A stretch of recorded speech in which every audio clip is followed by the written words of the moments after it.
আসলে আপনার হলো কি, এখন আমরা দেখতাম যে আমি ছোটবেলায় যখন স্কুলে পড়তাম তখন দেখা গেল যে আমাদের যারা একটু খারাপ স্টুডেন্ট ছিল তারা কি করতো, বাসায় অজুহাত খুঁজতো। যে বাসায় যখন জিজ্ঞেস করতো যে তুই রেজাল্ট খারাপ করলি কেন, তখন সে অজুহাত খুঁজতো যে রেজাল্ট বিভিন্ন কারণে খারাপ হয়েছে, মনে হয় টিচারের মন খারাপ করছিল, বইয়ের সাথে ঝগড়া করে খাতা দেখছে, এজন্য আমার নাম্বার কম দিছে পরীক্ষার খাতায়। তো আমার মনে হয় এই পিয়ার হচ্ছে যারা দুর্বল রাজনৈতিকভাবে, তাদের একটা রাস্তা হলো তারা কিভাবে পার্লামেন্টে বেশি সংখ্যায় যাইতে পারবে, এ ধরনের তাদের ইন্টেনশন। কিন্তু তাদের প্রতি আমরা অনুরোধ করব, গবেষণায় বের হয়েছে, অথেন্টিক গবেষণায়, যে 60% মানুষ কিন্তু পিয়ার কি বুঝেই না, জানেই না।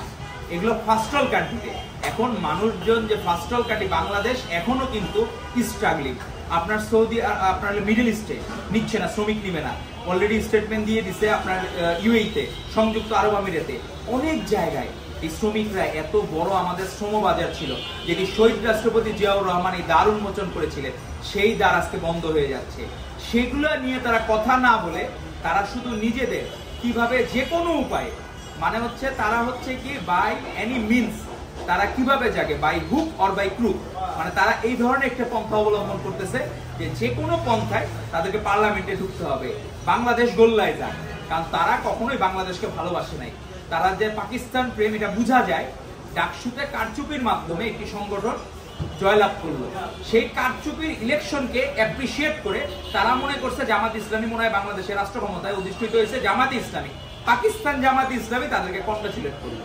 তো এই ধরনের আজগুবি অভিনন্দন, এগুলো বাংলাদেশের মানুষ দেখতে চায় না।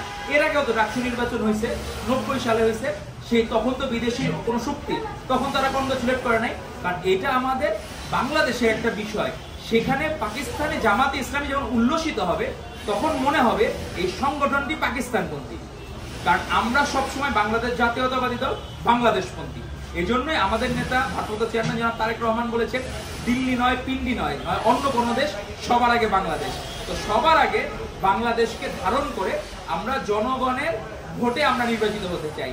আপনি যারা পিয়ার চাই, সেখানে স্বতন্ত্র কোনো প্রার্থী হইতে পারবে না, দলের কাছে সকল ক্যান্ডিডেট জিম্মি থাকবে, দল যাকে মনোনয়ন দিবে তার কাছ থেকে নিবে।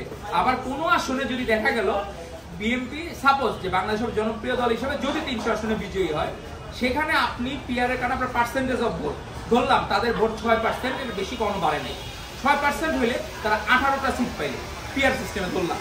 সেই 18টা সিট কাজ কোথা থেকে দিবে? 300 আসন থেকে এই 18টা সিট কে এখানে নিজের ইয়া দিবে, বলিদান করবে যে আমি নিজে স্বেচ্ছায় ছেড়ে দেবো? কাকে বলবে? পার্টি কাকে বলবে?